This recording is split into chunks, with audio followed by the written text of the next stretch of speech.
give the microphone to this person here? Okay. Okay, if your question is too hard, I dismiss you.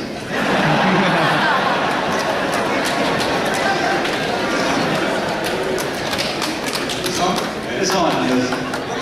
About the Nobel Prize that was given a week ago. We're talking about the discovery of the Higgs boson. Exactly, but it was given for something that happened almost 50 years ago. Oh, wait a minute, that's not the... Well, it was predicted quite a long time ago, but now they've actually discovered the Higgs boson. Yeah, well, I suppose without the experimental prediction, they weren't sure that in fact it was real. So I don't know. I mean, it's particle physics is so far from my field that I prefer not commenting on it. But in fact, it's a field where people spend enormous amount of time and enormous amount of money to discover a very, very tiny particle, and the implications of that particle, I think, have yet to be determined. So anyone else have a question? Oh, here we go. Go ahead. How much helium-3 did you use in your samples, or is that still a whole more secret? And how pure was it? The helium-3? Okay. Well, everything except helium-4 automatically precipitates out because everything solidifies except for helium-3 and helium-4. So our helium had maybe helium-4 impurities at the level of a few parts per million. However, when you cool down to these very low temperatures of order 1 millidegree, the helium-4 is attracted more strongly to the walls of the container than the helium-3. So it was perhaps for a while I had the purest sample of anything known to man.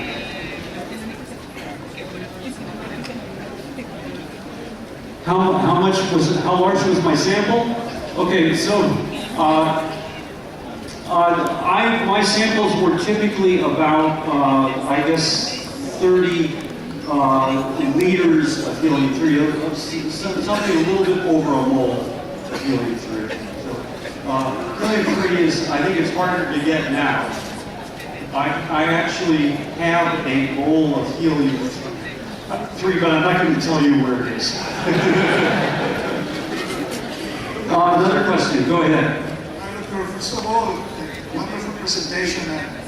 You know, I think I would never know Nobel Prize, so I have to make this personal question.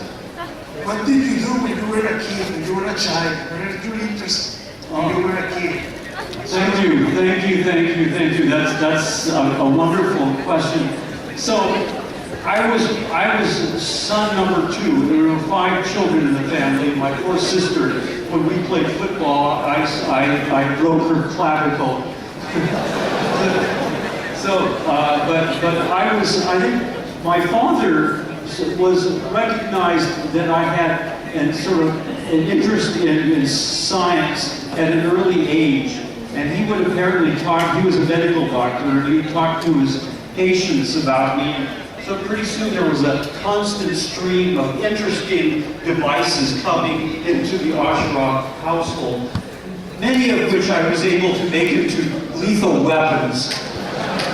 So I remember one time I had taken a bunch of capacitors, these stored charge, which my father had got from someone who worked for the telephone company.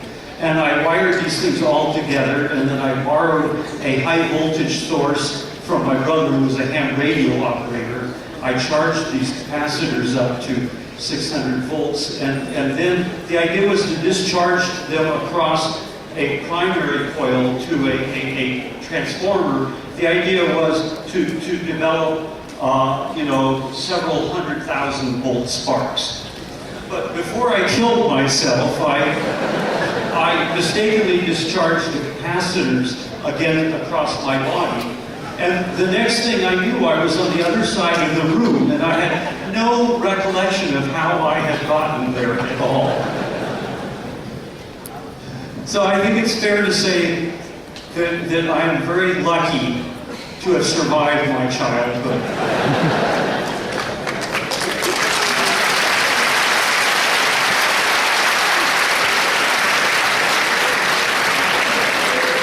Hay una pregunta más allá, por favor. Professor Osher, what was here? Okay. What was the cost of this experiment and how the Nobel Prize changed your life? Oh, you mean the one that won the Nobel Prize for me, or the one that shot me across the room? Oh, okay. Okay, well the capacitors were free, and whenever I did anything that was stupid, I would just go down to my father, who was a medical doctor, and he would take care of me. So that was free too. But the helium-3, I think, cost about $200 liquid, pardon me, a liter of gas. So I had about 20, maybe 30 liters of gas. So that would be a few $1,000s for the helium-3. But of course it's reusable. And helium-3 is used in a lot of refrigeration devices. So helium-3, helium-4 dilution refrigerators, almost every ultra-low temperature laboratory has one of those things. So unless you make a mistake and you turn the wrong valve and all of the helium-3 goes into the atmosphere, it's a reusable substance that you can use over and over again. But there is, the initial cost is a few $1,000s, I think. By the way, most of the machining I did myself as a graduate student. Nowadays, you know, that's not the case at Stanford anyway. They have professional machinists that do all the machining. But I think it was probably, you learn a lot more about the pieces that you're building if you do machining yourself. Good question, thank you. ¿Alguna otra más en el primer y segundo nivel? Ya hay micrófono en aquella parte por si desean hacer alguna pregunta. We have two people here, I think. You guys have to duke it out. Okay, who wants to go first? Okay, you're closer, go first. Well, my question is, how can you explain the simple way the use of microwaves coming from the sky with the discovery of the constant expansion of the universe and the helium-3 properties?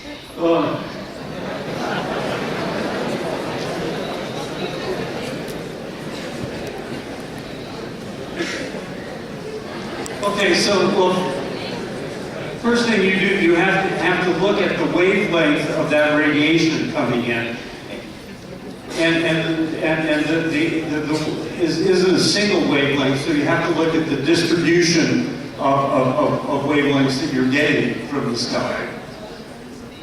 But I think the most important thing was to look at the intensity of that radiation as a function of position in the sky.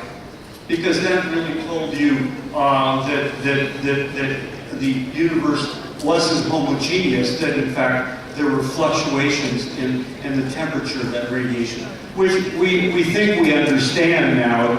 It basically has to do with the fact that for instance, if matter is going along with the radiation, you can basically cool down the radiation. And it's but it's a long ways away, and I think I dare say I'm not sure to this day that these measurements aren't subject to errors in interpretation, because we really don't know everything that's going on between here and there. But, you know, do I think that they should have gotten the Nobel Prize for, well, of course, the Nobel Prize,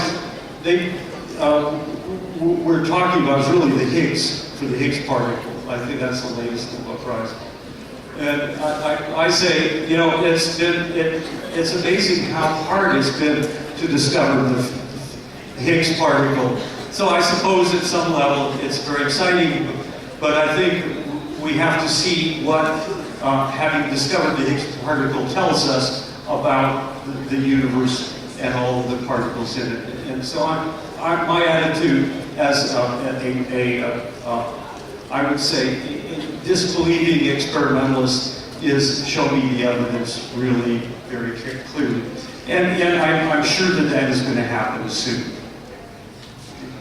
Acá hay otro más adelante. Over here, go ahead. Nice to meet you. My name is Luis, and I am an undergraduate researcher in the field of chemistry and quantum mechanics. And I would like to ask if there are other elements that share similar traits to helium-3 and why they were not included in your experiments, and what other quantum traits does helium possess other than superfluidity? Okay, so I removed the microphone out of my ear, the speaker out of my ear, so hopefully I can understand you a little bit better, but I may miss something because of helium-3 and helium-4 are the only two elements, well, they're the isotopes of the same element, which is helium, that remain in a fluid state essentially arbitrarily close to absolute zero. So the experiments that I did with helium-3 could only be done with helium-3. If you put helium-4 in, helium-4 atoms, even though they're only different in the sense that you have one extra proton in the nucleus, helium-4 atoms are Bose particles. Bose particles all like to be in the same quantum state. Helium-3 atoms are Fermi particles. They all want to be in different states. And so, as a result, if you measure, for instance, the heat capacity of liquid helium-3, you find that it's linear in the temperature, and that's the signature of this hierarchy of states that one sees. So I think helium-3 is sort of unique in that helium-3 is the only fermion that we can study in its bulk behavior at very low temperatures. Helium-4, I suppose, is the only isotope that is a Bose particle where you can study its fluid properties at two very low temperatures. So helium is maybe mostly useful for filling helium-filled balloons for most people, but in fact, I think it's unique for low-temperature physicists. Thank you. Good question. Yes. You want to borrow this? Really nice talk. Dr. Osheroff, what would you say to students, young students, to motivate them to get into science right now? Okay, so the most important thing is that you may win a Nobel Prize. That's what exactly.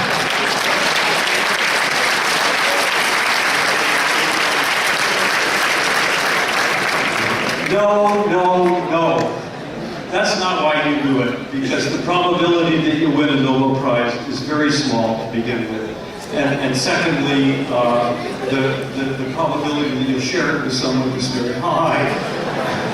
No, realistic, I mean, I love science. I'll tell you a story. When I was in a junior in high school, the chemistry teacher came in one day. His name was William Hawk, H-O-C-K, and he had a one quart, I guess for you would be a liter milk carton, and he shook it, and you could hear there was something inside the milk carton. He said, research is like trying to find out what's inside the milk carton. You can do a series of experiments, and every time you do an experiment, you're asking a question of nature. Nature has to answer your questions, but nature's answers aren't what's inside the milk carton, but rather something about what's inside the milk carton. So then you have to ask nature different questions by doing different experiments until ultimately you have learned the secrets, one of the secrets of nature. So I like to think, as a practicing physicist, that what I'm doing in the laboratory until sometimes early morning is I'm cheating nature into giving up one of her secrets. And it's such a fun game. I can never get tired of it. That's, I think, the real motivation for doing it is because it's so fun and it's so challenging and it's so exciting, or at least can be exciting if you do discover something. And so you know, that's what I've spent my life doing is trying to trick nature into giving up her secrets. And it's just it's been a fun thing for me. And I don't know if there's anything left, but I'm sure there is. And I encourage some of you to think about careers in science, because it is a remarkably fun thing, but it's also a very important thing. Yes. Let me take some way back there for me. You're too close. Go ahead. Okay, go ahead. Stand up. Oh, there's someone already has a microphone. You can't do it yet. Okay, go ahead. Thank you very much. First of all, congratulations on your work, and you did a great conference. It's really an honor to have such a Nobel Prize like you here, so we can understand a lot of science, and that can help us a lot in our careers. My question is, as a student, what did motivate you to study physics and not other science like chemistry or biology or another science? Yeah, well, that's a very interesting question, because as I said, the teacher that most influenced me in high school was my chemistry teacher, not my physics teacher. I think it was because my physics teacher actually didn't know very much physics. And so he was mostly interested in deflecting our questions so he didn't have to answer them. Whereas William Hawk, my chemistry teacher, welcomed all questions, and so, you know, and it wasn't just he was just talking about chemistry, but he was talking very broadly about scientific investigations and discoveries. And so I think I owe an enormous amount to William Hawk. So I was one of the first 21 people to get a MacArthur Prize Fellowship. I don't know if many of you know what that is, but so it was quite an honor to get that. And I sort of thought about William Hawk. And so I was at Caltech at the time, and I got the LA phone directory, which of course is enormously thick. And I went through it, and I actually found a William Hawk in the phone directory. So I called up this William Hawk, and sure enough, it was my high school chemistry teacher. And I said, "Mr. Hawk, guess who?" And he says, "That has to be Douglas Osheroff." I think what had happened is he read that I'd gotten this prize and wondered if I was going to give him a call. But you know, let me tell, I don't know how many young people there are in this audience, but if you have a teacher that did something that you know was really it transformed your life, or it made you think about nature and discovery in a completely new way or something like that, invite that teacher or give them a phone call and thank them if you become a practicing scientist for what they did for you. Because I think teachers in high school now, it's a hard life. They don't get paid very well. And I think they really do an enormous amount to stimulate and educate young minds, including mine. And I think that they deserve to know that not only do they do that successfully, but we appreciate their efforts. So please, everyone go back and write their high school chemistry teacher. And then CC me on the letter. on the email. Okay. Vamos a agradecerle por un fuerte aplauso su participación. Vamos a ver en este momento una para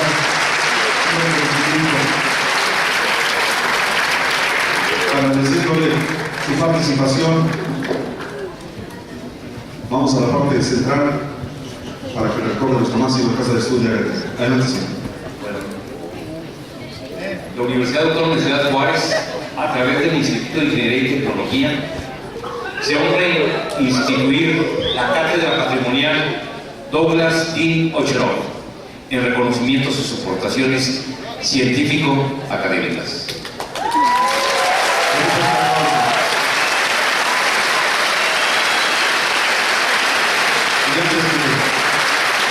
Antes que se retire el doctor, queremos comentarle.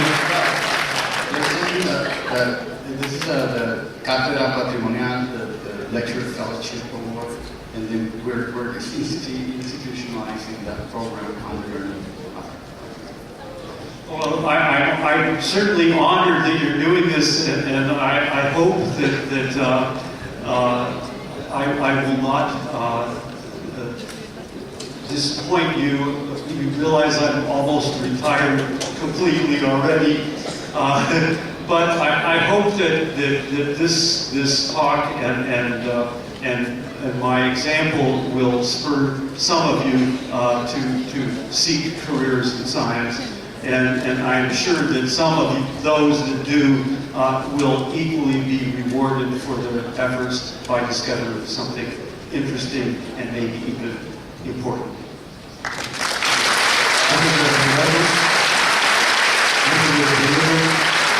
Queremos decirle al doctor que hay más de 1000 personas esperando afuera para poder ingresar aquí hasta este lugar, que le agradecemos mucho el haber estado aquí con nosotros en este 40 aniversario de la Universidad Autónoma de Ciudad Juárez. A nombre de toda la comunidad universitaria de esta frontera, bienvenido nuevamente a su universidad.